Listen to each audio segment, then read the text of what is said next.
this way. Okay, great. Hey, everyone. Welcome to mev-boost community call number 13. I guess one thing of note, the PBS Foundation has stepped up to help with some of the admin here, which is really helpful, at least to me. So, point being, you can find the agenda here on their Notion. So I put the link here in the chat. And yeah, we'll see how it goes. There's a few things to talk about today. Both for Fusako, which is the upcoming hard fork with PureDOS, which should let us scale Ethereum's DA quite a bit. Then also some discussions around Glamstram, which is the fork after Fusako. And I guess, yeah, just a quick summary there. We are doing scoping right now for Glamsterdam through the all-core DES process. And a leading candidate at the moment is EIP 7732, which is Enshrined Proposer Builder Separation. Obviously, as you can imagine, there's pretty direct impacts there on the MEV community. So we'll touch on that later in this call. So let's go ahead and get started. And first up, just some general updates on Fusaka. So I guess just generally, we will see how things go. There's certainly the intention to ship Fusaka this year, which means then we'd want updates for the entire builder pipeline. So again, just to reiterate, that's mev-boost, the relay, and then any builder implementations. We have been testing some on early DevNet so far, and so we should have implementations for Fusaka across all the relevant software. And yeah, I don't know if anyone here wants to say anything more about that. So yeah, I'll bring up commit boost as another alternative, although I do not know what the latest is there. If anyone would like to speak about commit boost, please do so. Otherwise, yeah, I think right now we have a variety of different branches of the software. And point being, we will have formal releases at some point. It's a bit early, but just to get it on the radar, that's all in progress. Next up, we have an item here, mev-boost support for Builder Playground. I think either Chris or Fahil wanted to say something about this. Yeah. Hey guys, nice to meet you all. Yeah, so we on the builder playground side we have now added the support for mev-boost. Yeah, so we basically can if we want to integrate with builder playground for any of our tests, integration tests and CI pipeline to test the whole builder flow, we are now able to do so. And yeah, that's pretty much it. The docs are still missing from that side, but yeah, I'll create the docs. Yeah, so it will be much easier for anyone to spin it up. Yeah. Okay, great. Do you have a link? I assume it's under the Flashbots org. Yeah, I can share the link.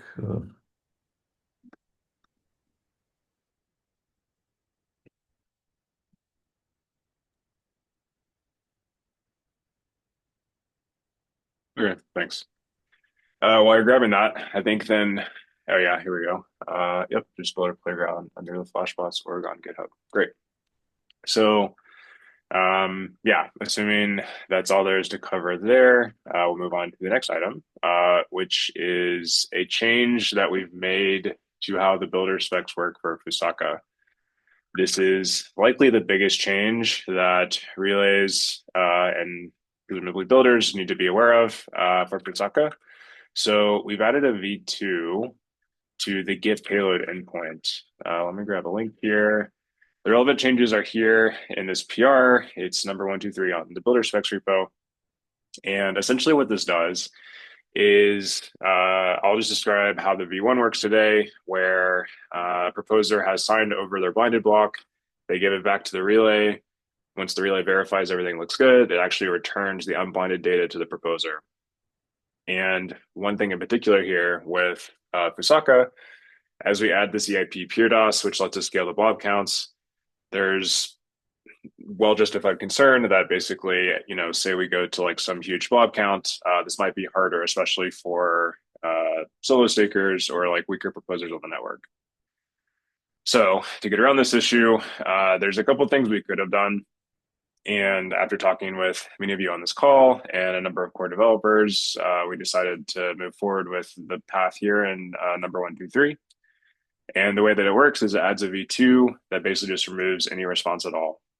What this means now is that the relay is responsible entirely for propagating the data. So they get the signature from the proposer, which they need, along with the consensus side of the block. The relay then is entirely responsible for taking this data, getting it out to the network on time. This should be fine. This should remove any issues with weaker proposers, and relays today already do this along with returning the data to the proposer. So it's not necessarily a new behavior, but yeah, just a refinement of what we do. And this should resolve any scalability issues we could potentially hit as we scale the blobs. So point being, definitely be aware of this if you're a relay. And one thing in particular I did want to discuss is timing here. So, well, maybe I'll stop for a second. Any questions about this so far?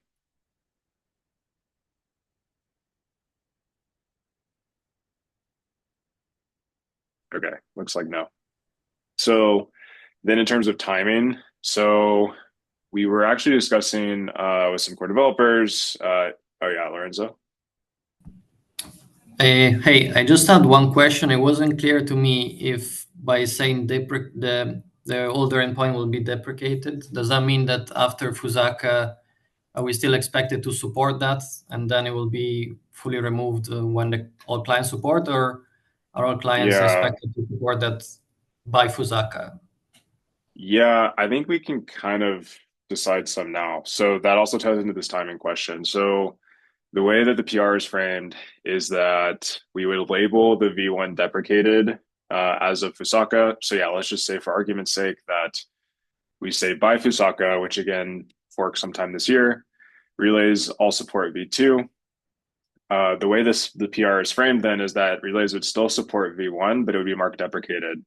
And it's basically just like a warning saying, hey, sometime in the future this will go away, but you still can use it today. And the idea being then that with respect to mev-boost, with the clients, the consensus clients, they would all call the V2 now as a Fusaka. And then sure, we can find some deprecation path. A natural thing to do would be to wait until the next fork, so Amsterdam, and then actually just remove V1 support. Relays, of course, could continue to support V1. That's kind of up to the relay what they want to do and how they want to think about this. So yeah, in terms of Fusaka, the way to think about this is relay should have support for V2 and have that working. They can leave V1 alone for now. Then in terms of timing, it would be ideal to have this live. I mean, one thing here is like V2 is essentially compatible with V1. So you could even implement V2 today and start offering it even in production. And then as soon as a consensus client is ready to start using that pathway, they could just do it and start using it even today. Definitely, we should say this is live by Fusaka, just because the consensus clients will then use that to go ahead and know which APIs to call, and again, sidestep any issues with blob scaling. What I would like is for relays to have it up ahead of time. And again, you can tell me what is reasonable, but I could even say as a suggestion to have something live by, say, September. Then we can integrate this into various testing that we do. And yeah, it'll facilitate like a pretty smooth rollout. Does anyone have any issue with the September timing to have a V2 live?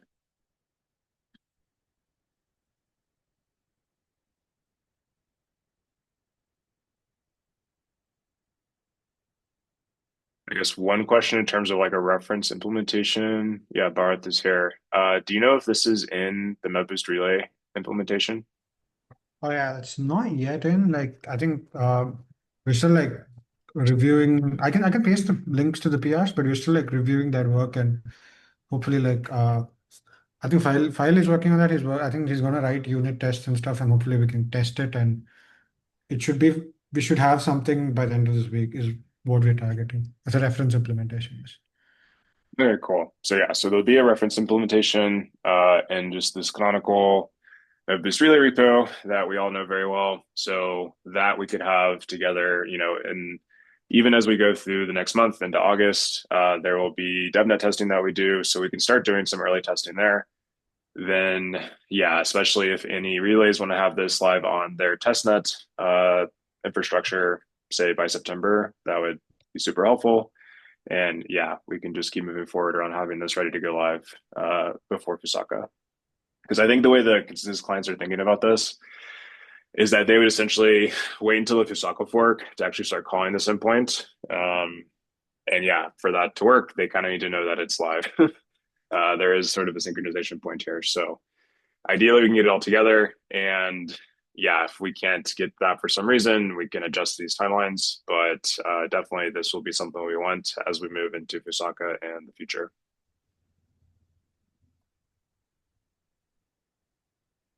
There's a question here from Terrence. By September, we need support for Electra. So the way the V2 is written is it supports all forks, Terrence. So yeah, like basically a client could call either one. It's just if you call V2, you don't have to bother with downloading a potentially very big response. That being said, yeah, like I think I was looking at one of the Lighthouse implementations. They had like a preliminary PR up for this, and they did say just like wait until Fusaka before calling the V2. But again, that's getting way into the weeds of implementation. Okay, Prism will do the same. So cool. Sounds like we're all in agreement there with some rough timelines. So yeah, any other questions on this point? Justin? Yeah, since we're talking about V2s, this is a slightly different topic. Should we consider a V2 for get header? Specifically, the issue that comes to mind is that some builders and searchers were, abusing the Bloom filter in the get header response. And I think the cleanest fix is to just have a hash of the Bloom filter, which is sufficient information to sign the header without actually disclosing the full Bloom filter. And usually, like a fork is a good starting point to fix these things and add a new version of the API endpoint. Yeah, potentially. Do we have a sense of how much the Bloom filter can be abused? My understanding is that generally, like, it's pretty much completely set with every block. So then I just don't know how much information that actually gives you. I think the basic idea is that you have a probe transaction, which basically reads state, and if it doesn't get included, then it means that some piece of state has a certain value or doesn't have a certain value, which means that some arbitrage happened or didn't happen, and then basically you can look up your transaction in the Bloom filter and basically, as a searcher, kind of reverse engineer information about the block. Right. Shay? Yeah, we looked at this a little while ago. I think really it's also like the ability to repeatedly cancel and resend probes to kind of like search your way to information. I'm pretty sure this has been used to exploit certain OFAs in practice. So I think there were some sandwiches in mev-blocker that were traced back to this. It's like a known exploit at this point that searchers have been using in practice. And you can kind of use it for anything from front running a large trade to breaking the privacy guarantees in an OFA, maybe even like detecting kind of white hat activity. So yeah, it's not great. And in theory, there's like a bunch of things you could use it for. In practice, we have seen it mostly, I think, used to get around OFA privacy guarantees. Okay. Yeah, I hear the problem. So I guess my immediate hesitation is that we have pretty tight timelines to ship Fusaka, and this would then imply also doing some changes in the consensus clients. Because I think, if I'm following, we'd want to replace the Bloom filter in the signed block or the signed blinded block with its hash, which is pretty straightforward, but it is a change. So yeah, I'm happy to bring this up on ACD with the core developers, get their take on it. And from here, I would say, yeah, like ideally something written down in terms of like analysis of like how big this exploit is would be useful. If it's something where we think it's leaking a lot of MEV, then sure, that's a different conversation. I don't have a sense today, and I know that would help make the argument if we know it's actually a very big problem. I mean, I think this is clear to most people on the call, but just to clarify, in case this is not a consensus change. This is purely an API change. Right. Yeah. So it wouldn't actually touch like, yeah, the core protocol, but it does change all the different builder APIs and the plumbing there and all of this stuff.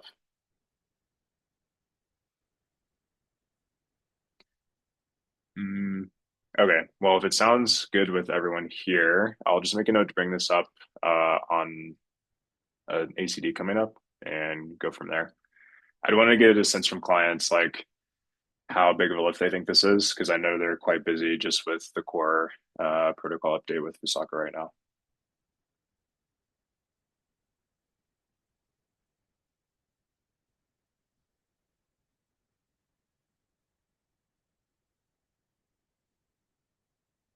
Okay. Anything else on Fusaka? Let me go check the agenda.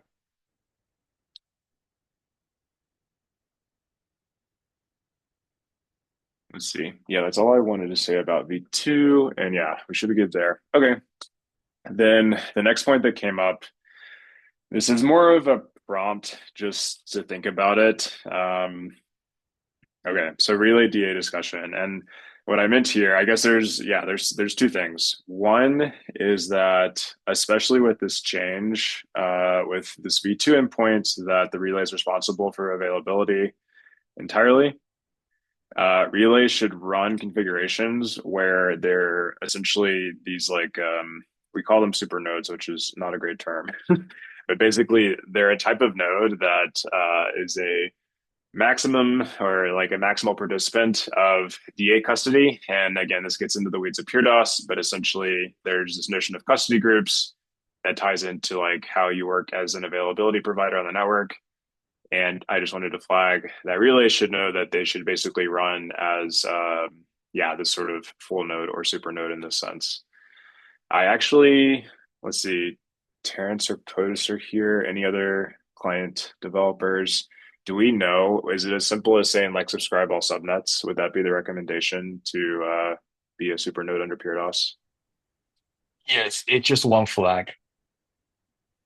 Okay, cool. And yeah, so every client has some flag like this. And yeah, I can follow up with relays if they need help with this. But essentially, what this means is that you'll have the best chance of making sure that any blobs you get from builders are then, pushed out to the network in the way they need to be to ensure acceptance.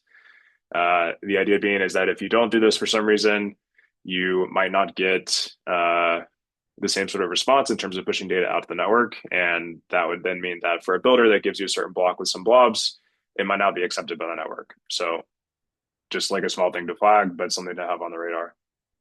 Alex? Yeah. This is maybe something that would be nice to collaborate on is like just having the flag will of course be really easy. But to give an example, like recently with Lighthouse, we dove a bit deeper into like how quickly we're publishing blocks. And it turned out that some of these details were actually a bit hard to find out.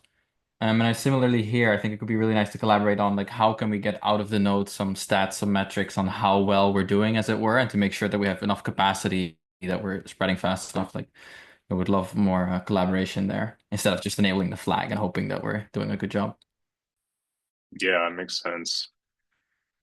Kind of tangential, but there was this tool we're working on, ETH Guardian. Let me go grab a link. I can't find the actual repo. Let me click around here a bit. Is it? Anyway, so there's this tool that I'm trying to find, and essentially, okay, that's weird. But essentially what it does is like spot check the entire network for this custody idea that we're getting at. And I guess that would be like one kind of fuzzy way to get at this is it would kind of become clear. And maybe there's some way you could use this in your own infrastructure. But either way, yeah, there's probably more precise things we could do to know that things are working as we expect. There's also been work on pure DOS metrics for this exact type of thing. I don't know the latest progress there, but yeah, point being is definitely there should be tools that help us understand this. And yeah, definitely a good thing for relays to be keeping an eye on.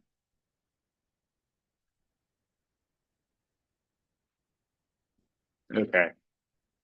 So yeah, FYI, if you're a relay, run this flag to subscribe to all subnets. And the next bit here, okay, this was, I think, more speculative, but I did want to kind of open up the discussion.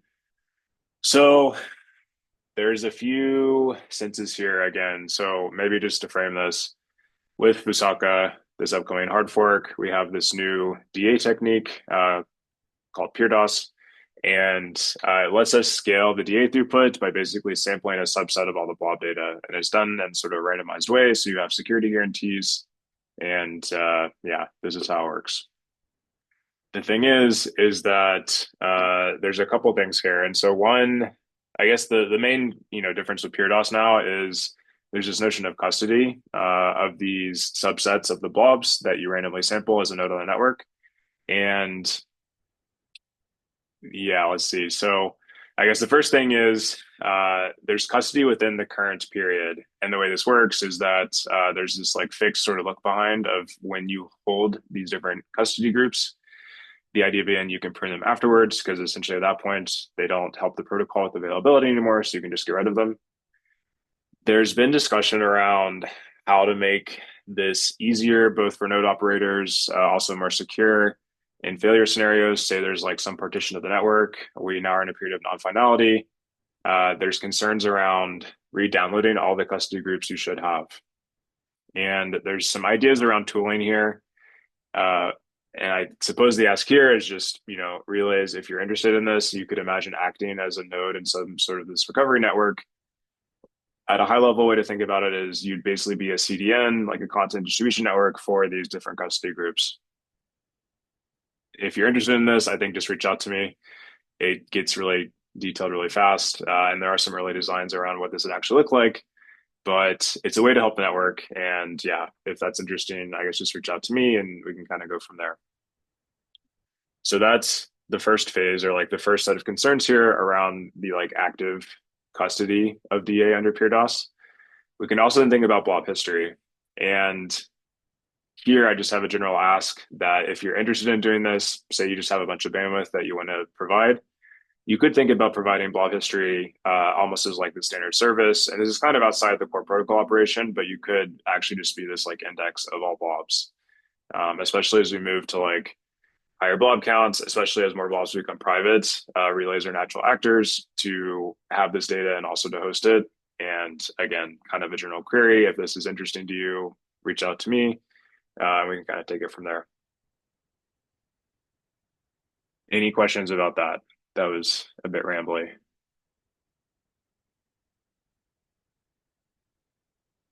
I guess high level summary, if you're interested in helping with network health and you have a lot of bandwidth sitting around, reach out.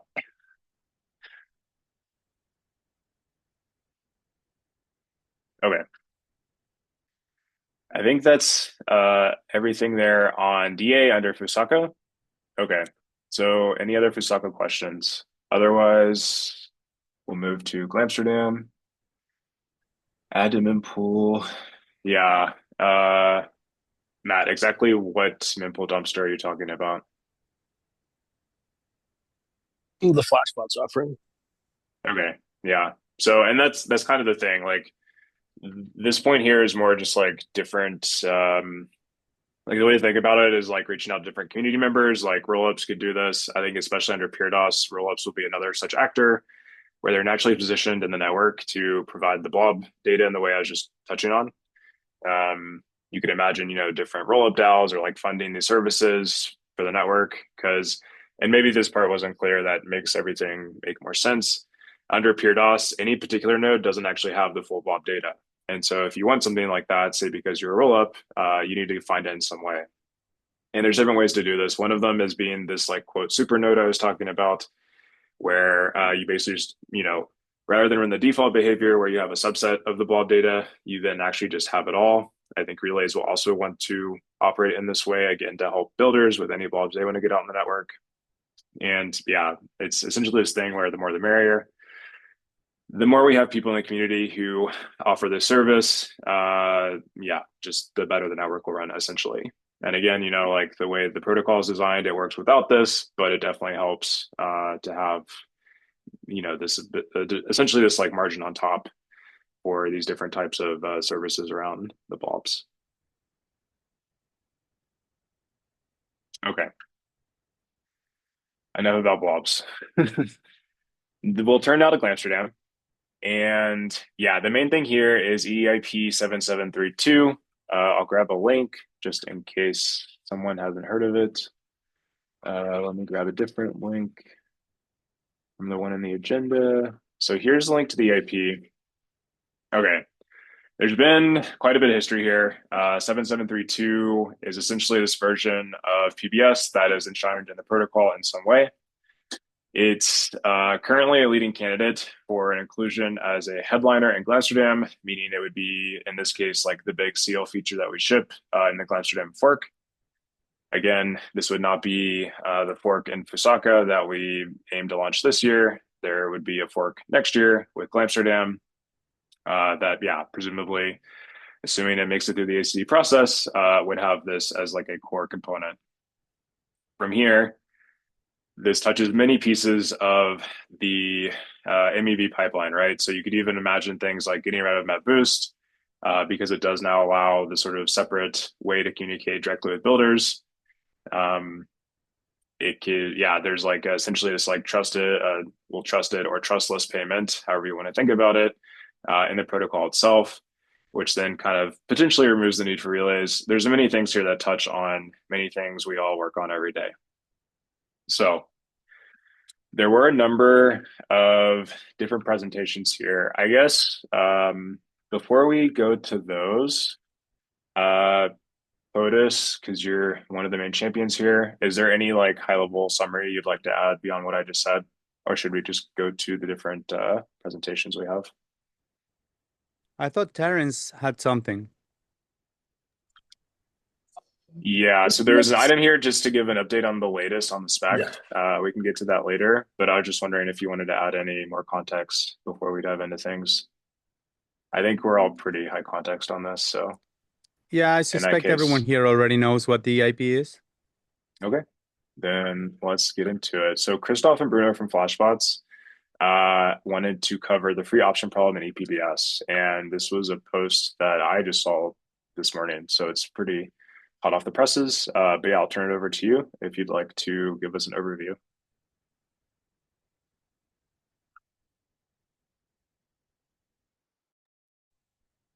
Good. Right. Yes, it's something that we. Oops.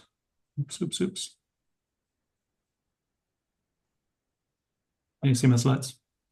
Yeah, you might want to click like slideshow, and then it will go kind of full screen. Yeah. Better? Cool. Okay. Good. Right. So this is, as you said, fresh off the press. And we worked on that for about a week, so it's very preliminary in some sense, but we wanted to make sense. It's a free option problem, and I think there's additional work that we want to do that is straightforward to do, and I invite everybody who is interested in this also to join us in the effort. So what is free option problem? It's basically ePBS is a commit and reveal scheme on a bird's eye view, right? So you commit to a block, and then later you need to reveal. The way it's implemented is there is quite some time between committing to the block and then revealing it to the committees that have to see it. So in particular, you can delay it through basically not sending.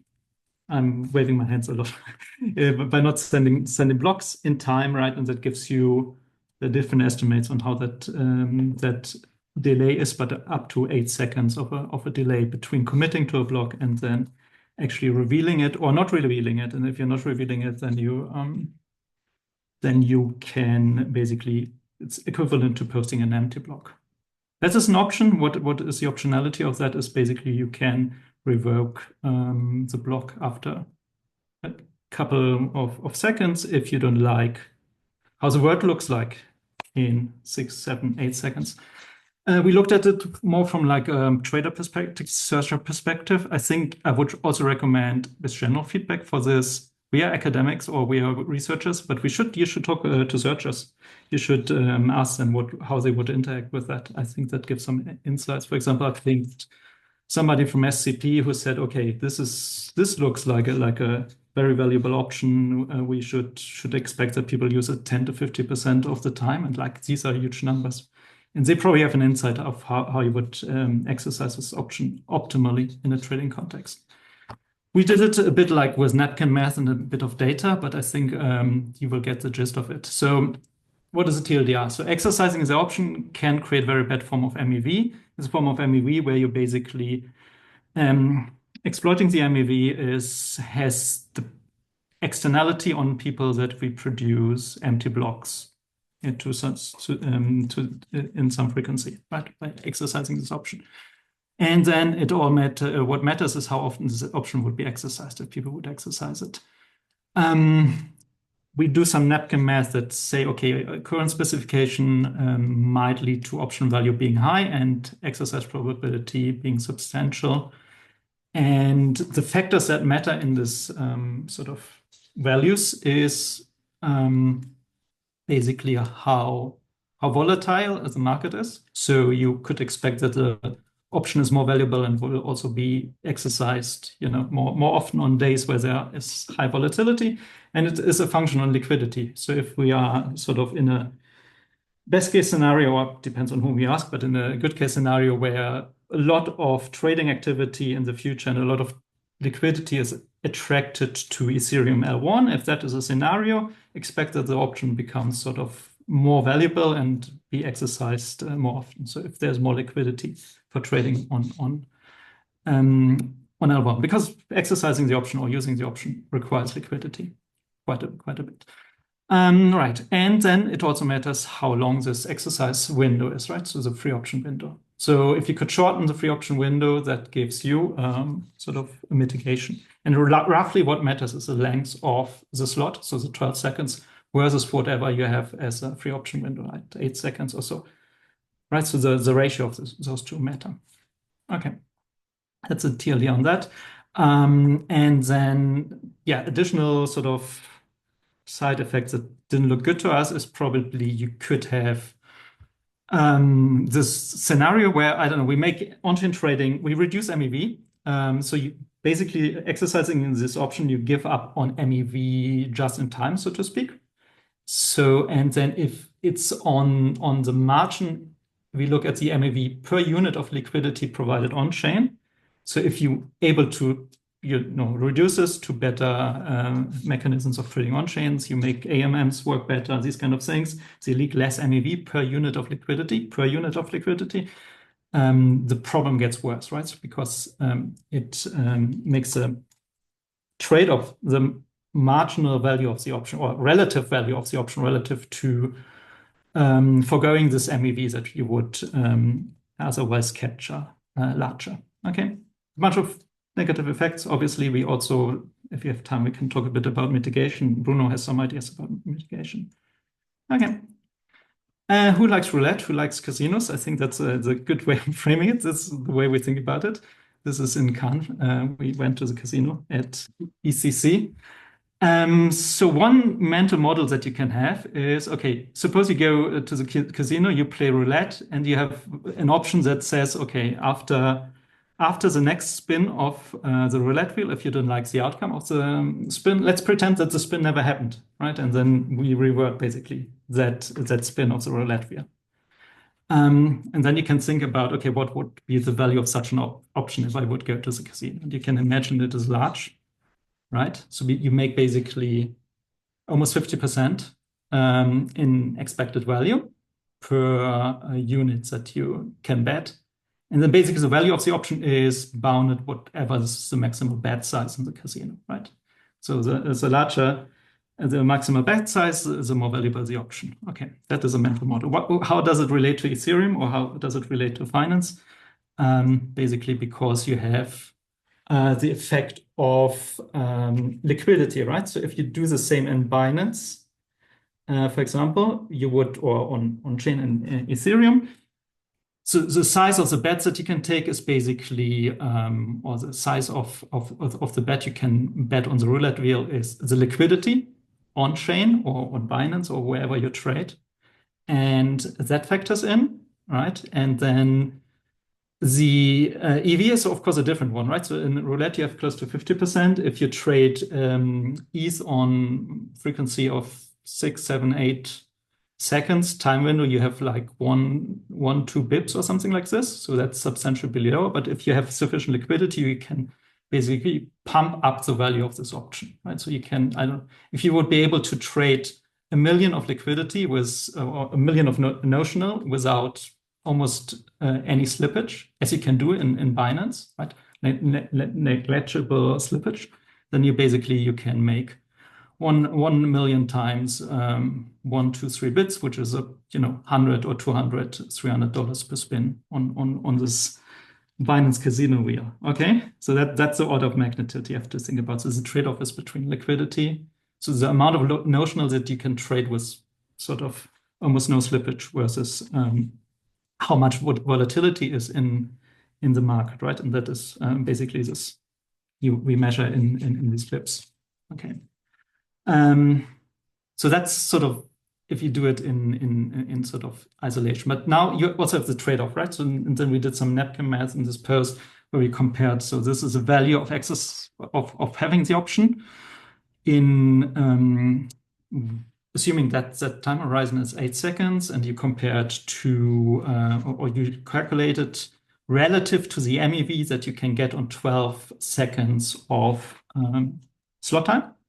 And then you get this function here. But what basically matters is, in the end, if our letter math is correct, it matters basically this ratio rho, where so the on the nominator it's the MEV that you can generate in 12 seconds, versus how much you can make on spinning that roulette wheel, and that depends on the variance or volatility. The volatility of the assets that you're making a bet on, and the liquidity.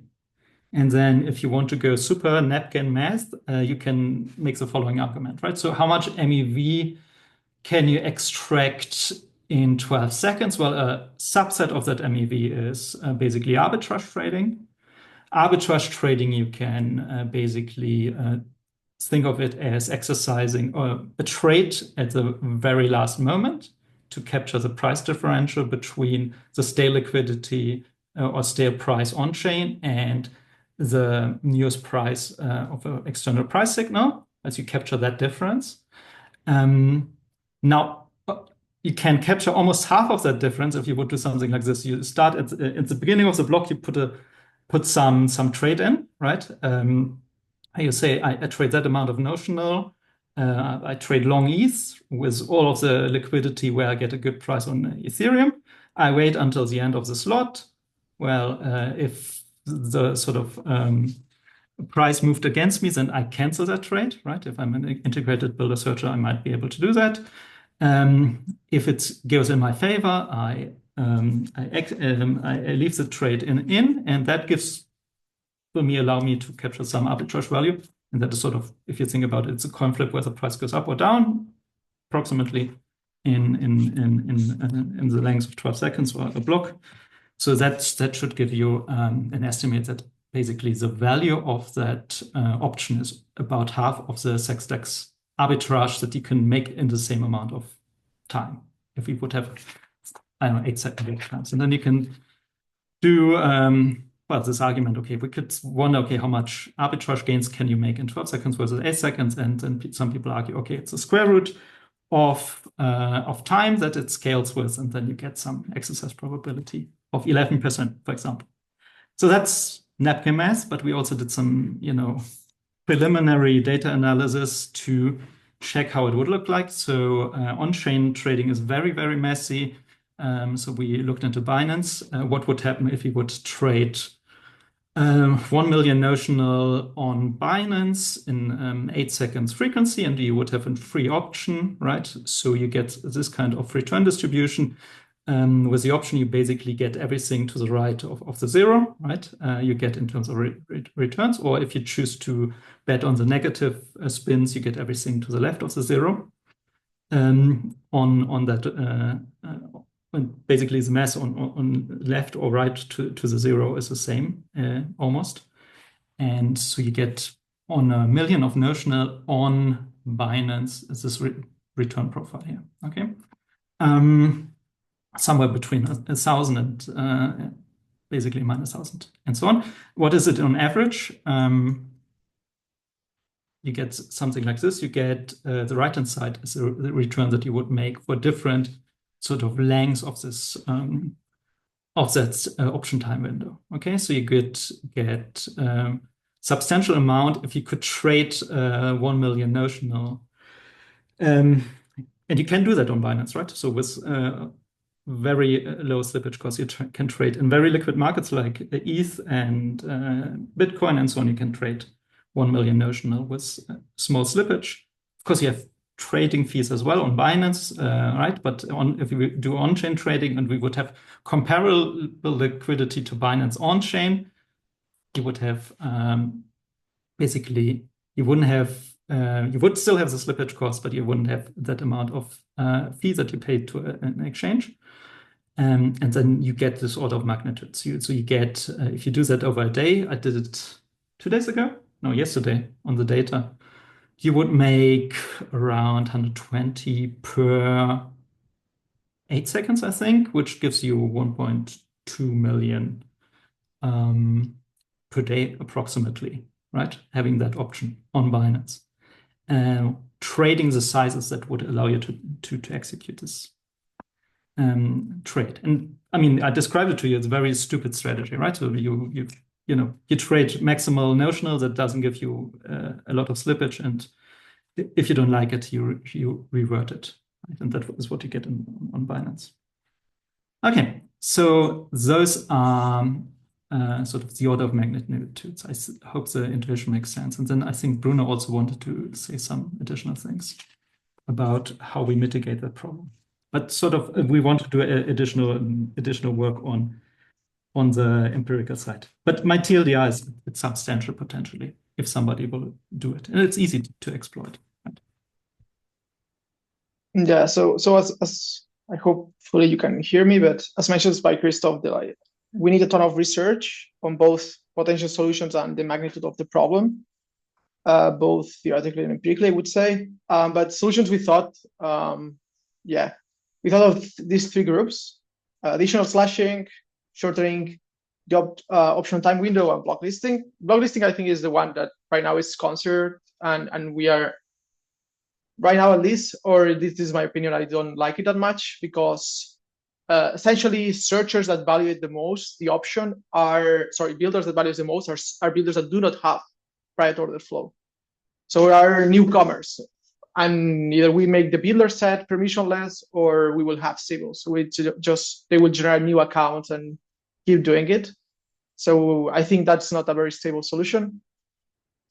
Second set of solution is essentially additional slashing. So right now the option is essentially free, right? Like in the moment you already committed to pay, you pay either if you release the block or you don't release it, but you don't pay any extra thing. How much do we slash and what is the optimal slashing? It's definitely an open question, because if we make that too high, then we are like increasing the barriers to entry in the builder market. And also we essentially make the auction less, decrease the revenue of the auction, right? So what is the optimal slashing also depends on a lot of like the market conditions, whether if we need a dual structure of slashing, if it's different from the payload and different from the non-block releasing, that's an idea, but also what is the number? What is the penalty? Is 1 ETH, half of an ETH, 10 ETH? it's something that should be dynamic with a flavor of the AIP 5059 or something else. It's to be decided. Or another solution, of course, is the option is monotonically increasing on time. The more time you have, the more value it has. So decreasing the option window, the option time window, it could be very, very helpful. This is like the plot of the option value. It's weird if it's a line or it's a square root. We still have in these discussions. In theory, if you have some assumptions, should follow one thing. If you have another, it's another thing. But we are still working on this. Yeah, can we go back to the previous? So yeah. So shortening the option time window, it has a lot of pros, right? Option less valuable, but we don't know the cons. At least I don't know, and some of you know, maybe Potus or Terence can tell us what are the limits and how much. Okay, that's completely the limit. We can go further in that, and your opinion would be very valuable on this. I don't know if it's the moment now or maybe in 5 minutes, but whenever you prefer to jump in. Maybe later then. Okay, so the conclusions. We definitely need more research with this very fast in just 1 week. So there is a lot of things we didn't take into account, other potential different strategies. Because, okay, this strategy is just the casino, but you could think of different strategies where like builders wait for more order flow, and this new order flow has, it complements the order flow you have now. And if you extracted everything under one block, you can even extract more value. So you could, okay, exercise the option, wait for the next block, and now construct both. We don't know if this is a reasonable strategy, but it could be. So definitely more research on different new strategies. This is something already mentioned by Christoph, but super important. We should ask people that are doing this trading and how valuable this is for them. And maybe we can have an insight on how much we have to slash. So yeah, these are the first two. I would say, yeah, again, we don't know the magnitude of this problem, but we should ignore it. Maybe in the short term, it's not a problem because current builders would be afraid of exercising this option or other reasons. But in the moment Ethereum becomes like a very way more attractive venue for trading, this will potentially be a big problem. So as long as Ethereum it's meaningful for finance, this will be a problem. That's our take. It's think about how much value does have an 8 seconds option in Nasdaq or any other place. And yeah, just to end, again, each solution has its own trade-off. We have to analyze all of this and think carefully about different designs. Yeah, I think that's it from my side.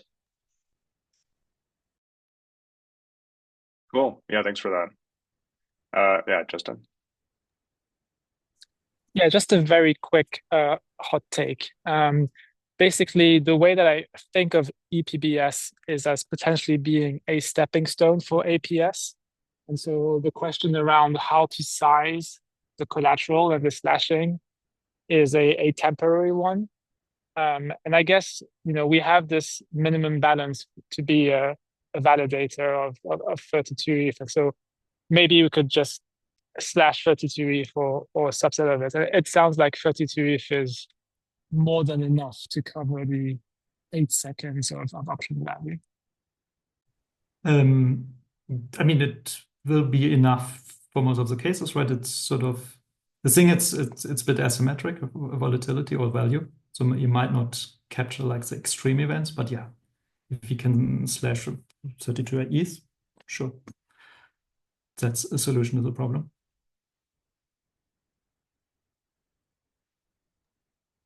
I guess one question I have on the slashing is how do you know it's because the builder didn't reveal or, versus some other issue, like just there was some network failure for some unrelated reason?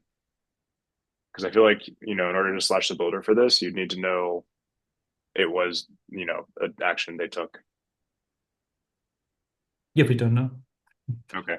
Yeah. I think it No, might but be I mean, hard to yeah, make bad luck for you. Bad luck tight for you. slashings here. Yeah. No, yeah, I understand that this makes it sort of a yeah less attractive product to use for builders if you do that. But I think you cannot distinguish. Right. Yeah, POTUS. Yeah, I have three comments on this problem. They are independent and they're not in order of importance, but in order of like it's easier to mention them. So the first one is about this slashing. I don't know how to do any kind of slashing, and I wouldn't know how to add that complexity. But something that is very simple to do and has been proposed before is to have asymmetric payment. And the easiest way to implement this, that would be just a two-line change on the EIP, would be to like charge the full bid on top, but if the payload is processed, give a refund to the builder. So this would make it so that if the payload is not processed, it would cost more to the builder than if the payload is included. I mean, of course, it's not going to be of the order of 32 ETH, as Justin is saying, but if the payload was in a time of bigger volatility, it would the refund would be bigger as well, just as being a proportion of the bid. This is one thing. The second thing, which I think wasn't covered in the talk, but it is in the document, is that it's not about revealing or not the block. And this, I think, is an important point that I want to stress out, and I'm going to spend a few seconds. This is not about delaying the block reveal. The block reveal, we can always force it to be as short and as soon as possible. We are going to play with these deadlines, and we are going to make it so that the block reveal is needed to be forced immediately. The problem here is not because of the deadline to reveal the block. The problem is on the deadline to reveal some blobs. And so this goes to your question about whether or not we can shorten that window or not. For a given slot time, whatever the slot time it is, and that's what's going to determine the size of the window, we have these three objects that we are hoping to propagate independently. One is the consensus block, the other one is the execution payload, and the other one is the blob data. And blob data always wants to be available at the end of the slot. The reason being that you want to use most of the slot for bandwidth propagation, which is the bottleneck today of Ethereum. And the validation of the blobs is trivial. You just validate that they are there. That's why the end of the slot is very tiny bit that you need to validate that the blobs are there, because that's very fast. So you want to use all of this of the slot for propagating it. For the execution payload, that's not the case. For the execution payload, there's a trade-off. You want to have enough time to actually execute it. So you want to have enough time to either execute it or to prove it in the ZK world. And you need to have enough time to propagate it. So there is some deadline in the middle, but it's always going to be lesser than the time that you want to propagate blobs. So if we go to scaling, we are going to have these two deadlines being separated. And these two deadlines, it doesn't matter if it's mev-boost, it doesn't matter if it's a slot auction, because someone suggested that slot auctions would solve this problem. No, it won't. Because what matters is that the payload needs to be available at one time, and the data, the blob data, needs to be available at some other time. So this always allows builders, and again, this is going to be visible on chain even before this happens, because to execute this option, the builder needs to be inputting a blob that is private, that everyone will see that this blob is private, and builders are including private blobs that are not available in the mempool just to be able to probably execute this option later or not. So that's the second thing. Can I quickly react to Sure. something there? Absolutely right that this is, but what I think we wanted to highlight in this presentation, and also in the work, that it's even like making it a second, every second counts for this problem, right? So there's a real trade-off there. So if we can bring it down to 6 seconds, we've gained a lot, right? And if we bring it down to 5 seconds, we've gained. So there's a trade-off. And sure, the problem is always there, but it matters whether it's 8 seconds or 6 seconds. Yeah, and I think the minimum we can always do it. So I believe that if we're going to scaling, we always would want to have the data available at the end of the slot, because that's our bottleneck. And the only way of decreasing that is decreasing the slot time, which I think we also agree that we want to have the slot time as short as possible. But it's always, I think that's the other punchline. It's relative to the slot, right? It's relative to the slot. time, right? Always. So the value, the relative value of the option is relative to the MEV in the slot, right? The shorter the slot, the less MEV there is in the slot. So you give up, less value if you exercise the option, right? So it's about the relative, length of the two time periods. Sure. And so my last comment was about the napkin math. And I very much like because it makes also my point, the issue of the roulette in the casino. It's not going to make this option problem easier, nor nicer either. But I think there's something that is missing. If we go into this secondary market where someone that is running the roulette is going to start collecting bids, it's going to show this is going to be the result of the roulette. Give me bids if you want this to be included or not. Then you are not only going to get bids from people that are actually losing on the slot, you're also going to get bids of people that want the block to be actually revealed because they are winning on that slot. And so both of them are going to increase the value of the option, which is a problem. The option becomes more valuable to the builder because it's going to get bids on both sides, both the winning and the losing end. But it should, in principle, reduce the expected number of slots that you're going to miss, because sometimes the winning party is going to win the bidding auction. So it makes the problem more complicated, but I think it's something that actually has to be accounted for. Probably, but I didn't fully get the point. So if somebody trades against you, right? So you basically you get more liquidity, so you makes the option even better, no? Yes, this definitely makes the option better because the builder who's actually accounting for the option would get bids on both sides. So this makes the option for whomever holds the option better. But we imagine a builder that trades by himself, right? So, right, and then he gets additional bids that gives him additional liquidity. He can trade even larger notional. That's correct. Yeah. So, I don't know. It makes the problem more interesting if you make it, But that's correct. But you phrase it as if it was. But you phrase this problem as searchers bidding for the builder, not the builder being a searcher itself. So when during your talk, you've mentioned searchers would actually be bidding to the builder to have this. Oh no, but I mean block. more like I'm a searcher. I can spin up a builder, a stupid builder that doesn't collect any order flow and just engages in large betting. Yeah, that version of the problem, then the option is just very simple. There's not even a bid. It's just the value of the option of revealing or not something that how your trade happened. Correct. But sort of the point is you can make money from that. Very Absolutely. It's fun, right? It's a casino. Writing this paper, I felt like I would also want to do that.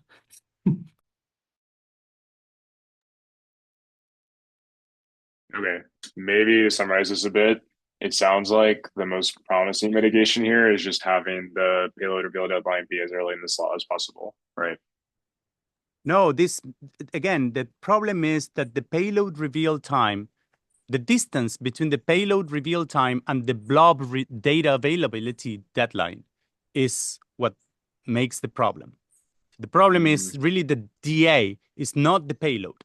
The payload is visible immediately.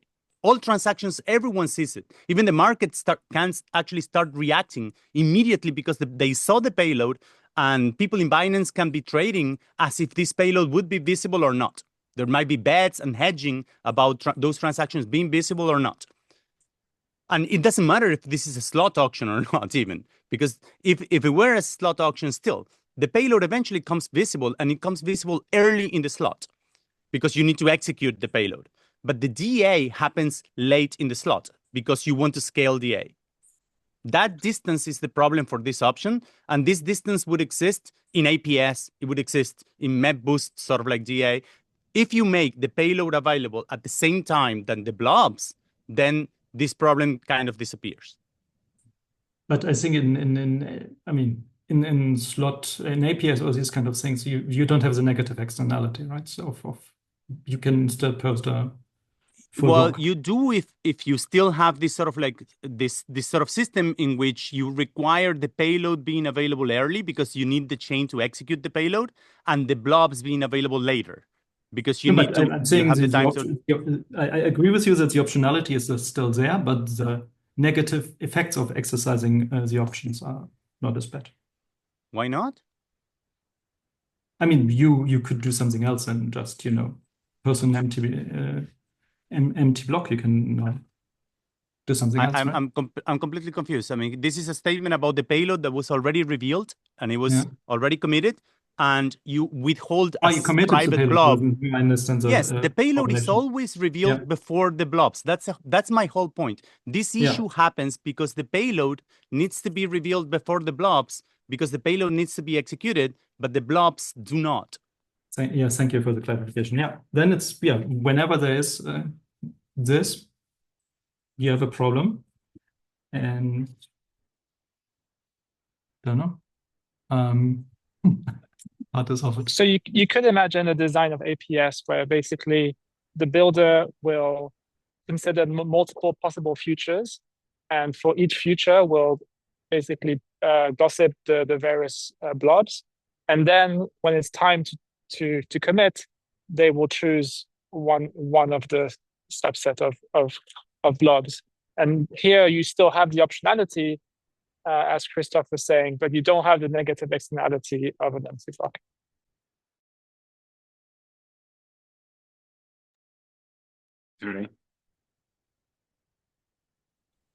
Yeah, if I had to summarize the problem here, it feels like it's fundamental problem with every design that kind of wants to allow for better pipelining by inserting some new committees at the end of the slot. It would be the same for this new design that is currently floating around with delayed execution plus adding a PTC. It's always if there is something at the end of the slot that can invalidate or turn my payload invalid. You cannot really do anything about it. So even inserting an earlier payload observation deadline wouldn't help if you don't also add a blob observation deadline.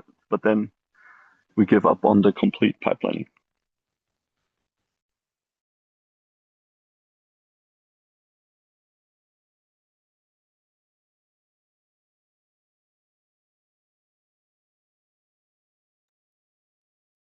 Okay. Any other comments on this point? Otherwise, next up on the agenda, there is a post from Titan on their view of ePBS, and if someone's here and would like to give an overview, that would be great. Hey, yeah, let me share my screen. Okay, great.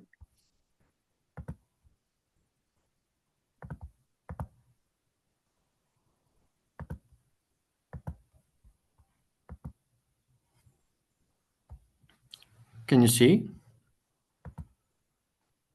Yep. Right, yeah. So this was basically a short research post that we did, and just trying to imagine how the current PBS market structure would change with the PBS. And we mainly see two large changes. So the first one is with respect to the current relay auction dynamics. And the change there comes from the fact that once proposers can connect, let's say, trustlessly to builders, then we would expect some of the proposers at least to take this option and do that, which means now you have, let's say, two classes of builders, some builders which can bid privately directly to the proposer, some builders which would just bid normally in the relay auction. And although you would expect, let's say it's an interest of the proposer to get as many bids as possible because they don't need to trust the builder, you would still expect to be some kind of whitelist or some kind of, limited list of builders that are directly connected. And one of the reasons could be just compliant, or let's say censoring validators, could be MEV stealing for staking pools. So once you have two classes of builders, then the value of the auction in the relay kind of disappears. And the reason is that if I'm a builder which is directly connected to the proposer, I can just observe the open auction and just increase my bid accordingly. So essentially, every builder who submits bids to the relay auction is suddenly at a disadvantage. So we would expect the relays to change the auction from open to closed, or let's say blind. So yeah, this is one of, let's say, the first change that we see is from the current second price open auction, which is the current, let's say, status quo. One could argue that it's not exactly a second price open auction because there's still a lot of strategic bidding and latency games that builders play, but it's somewhat approximated by a second price auction, and that will change to a first price blind auction. So this change is quite large in terms of, you know, this new auction dynamics. Overall, I think there is definitely a positive effect in that, you know, builders invest a lot of money in improving latency, and there's an argument that after beyond a certain point, the marginal improvements are small. Although there is still, let's say, in the new auction, which will be blind and first price, there is still a lot of strategic bidding where, you know, builders will try to predict what other builders are going to bid, and then try to bid as little as possible above that. But there's some uncertainty, so they need to take this into account as well. So that's the first change. The second change is this new requirement for builders to be staked. Essentially, they need to have some balance on the consensus layer to pay for unconditional payments. So essentially now builders need to take this into account and start to manage some capital. In this current market structure, builders can build a block just in time because they paid the proposer out of the block that is being built, while with the PBS, they need to have that money in advance. How much money kind of varies, depends on market share and, you know, market dynamics, and also the deposit queue. So here on the right, I took a screenshot of libmev. So for the last week, for instance, Titan, we tipped around 1,000 ETH, and the deposit queue is around also 5-6 days now. So essentially, we will need to have that amount of money staked, and doesn't mean that we need to wait every week to make deposits. So maybe we could do, you know, one deposit every few hours or every day, but to cover for the weekly amount, essentially we need to have that amount staked. This has a few implications. So sometimes we see very large blocks, essentially, you know, maybe some large liquidation or some big market movements where the proposer payment would be something like 50 ETH or 100 ETH, which are extremely rare. But this may not be viable anymore, in the sense that if I pay a large single block payment, then I essentially forego a number of blocks in the future because I maybe was not accounting for that. And the flip side is that if I deposit a lot more, then I need to take into account the opportunity cost of my capital that is now staked, and needs to take into account this as well. Relays could offer this service in exchange for a fee. So the relay could just resign the bid from the builder and pay the proposer directly.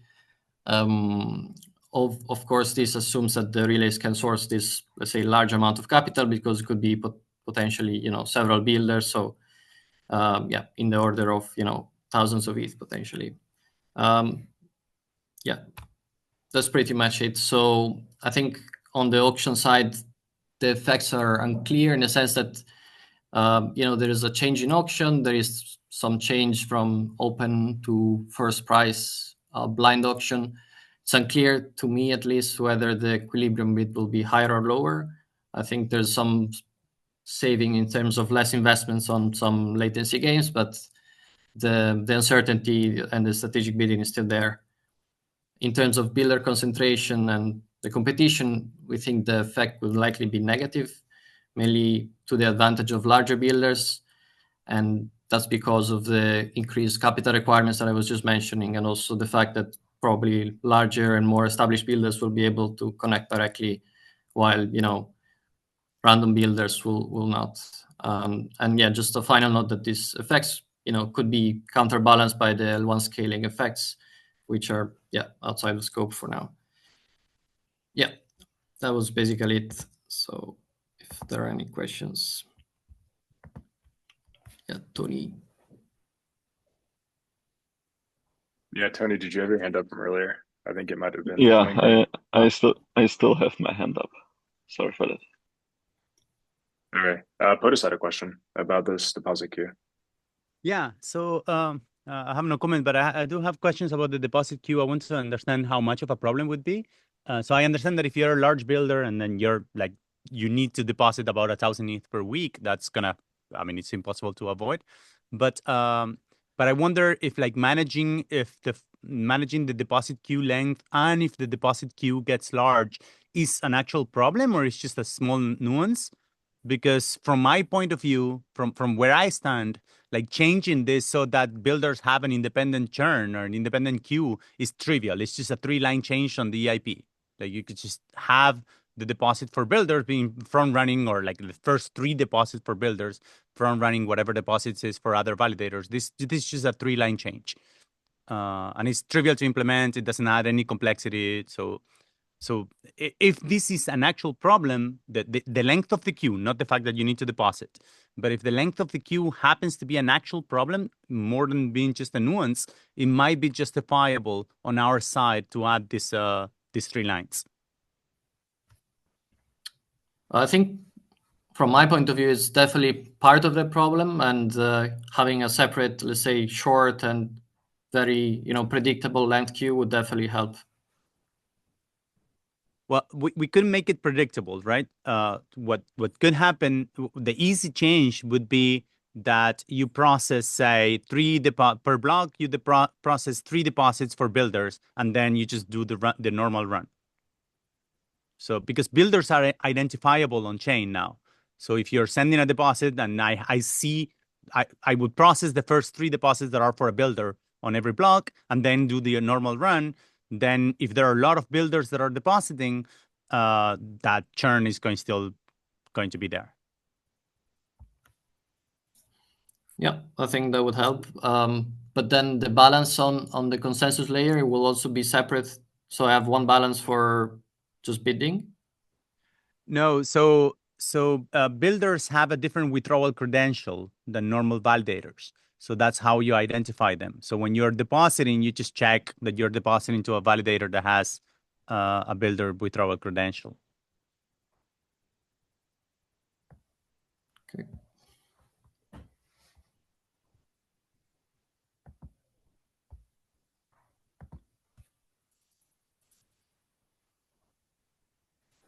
Oh, Justin. I mean, this is a little bit of a side note regarding queues, whether or not it's a builder queue or the normal queue, but there is a DOS/griefing attack where an entity could just repeatedly deposit and withdraw and clog the queues arbitrarily, or at least depending on how much money they're willing to lock up. So if the minimum is X ETH, then they can just spin up X times N, where N is the number of validators, and just artificially clog up the queues.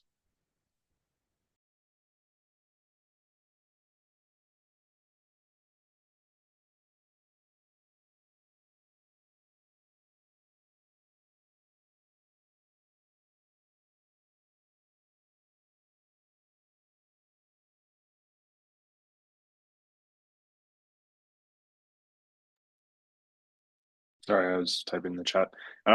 Cool. Yeah, thanks for that. Okay, we have a few minutes, but yeah, we are coming towards time, and there was one last item on the agenda, just a quick update from Terrence on the latest here with the specs.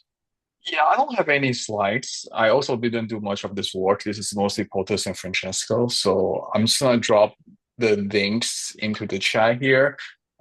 These are the updates to the EIP 7732 spec. The EIP itself is still a little bit outdated, but the consensus spec is getting updated along the way. So the first one is just the general state transition beacon chain related. The second one is Fortress related. I guess there are about like 6 major changes I can count up. No, maybe not major changes, like 6 changes I can count up.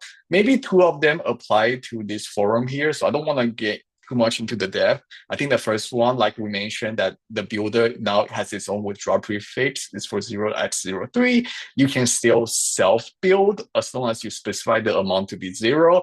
But other than that, to be builder, to become a builder in this protocol, you need to have 0x03 registered builder protocol.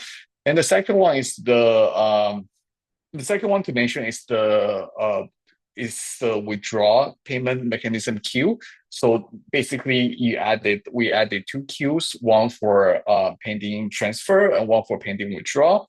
And how it works is that the transfer doesn't happen at the slot off. The transfer will happen only if it receives 60% of the decision vote during the epoch processing. Then the withdrawal epoch will be calculated given the queue size based on that time. And then it's basically the same withdrawal mechanism we have today. It's the same queue, but like Walter said, that similar with deposit, maybe we could revisit this discussion on maybe having a different queue and stuff. Yeah, that's it. Happy to take any questions offline or any questions with the spec. Just DM me or POTUS. Cool. Thanks for the updates. Would you say then that with the IP and these PRs, it generally reflects like the latest thinking with everything? Because at least that's like one problem I've had is just trying to get the sort of latest specs. Yeah, POTUS. Yeah, so there are some things that are missing that we cannot add them because the EIP is still not rebased on Fulu. But as soon as we merge these PRs that are open and then some tests by Terrence, we're gonna start the rebasing process. Off the top of my head, the two main things that are missing now that will be on a rebase to Fulu is what we discussed of the shared the two different deadlines. One deadline for the block being available, for the payload being available, and another deadline for the blobs being available. The other thing is to have this by milliseconds, not by intervals per slot. That's part of the problem.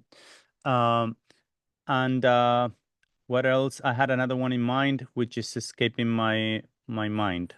Oh, yeah. So the other one is to which I'm hoping to do this in the next day, which is that this payload attestation that currently is just the availability of the payload, to change it so that it also adds information about the data availability. That would allow the next proposer to decide the block with two different views, one on the payload being available and the other one on the data being available, which causes the free option problem that we talked about.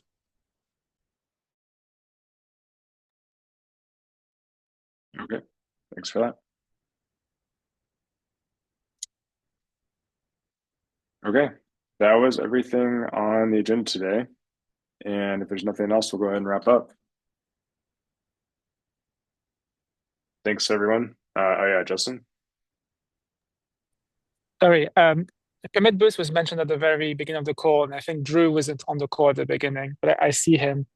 I don't want to put you on the spot, Drew, but if you have an update, I'd be curious at least. Yeah, little bit on the spot, but yeah, I guess the main things we have, I'm about to drop this link, but we did launch a website tracking adoption, and we are going to update this to kind of show the difference, like mev-boost implementations that are out there and the traction they have, just so you can kind of see, kind of like the client. So we'll have mev-boost, commit boost, and vouch, just getting that updated. And yeah, teams are going live. The audit is complete for core functionality plus PBS. We're finishing up the audit on the signer side, which is the thing that supports pre-comps and other use cases. And then I guess the other thing we're focused on is starting to get ready for Fusaka. And so I think we're happy to help not just on commit boost, but other things around the relay and builder and things that are updated there. We now have a full-time dev who's been dealing a lot with this, and probably many of you are familiar with who's focused on it as well.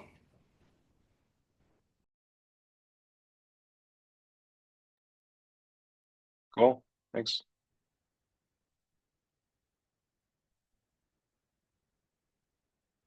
Okay.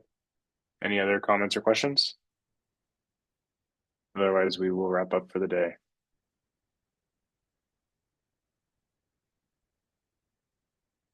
Okay. thanks everyone. Yeah, thanks for the presentations and all the discussion.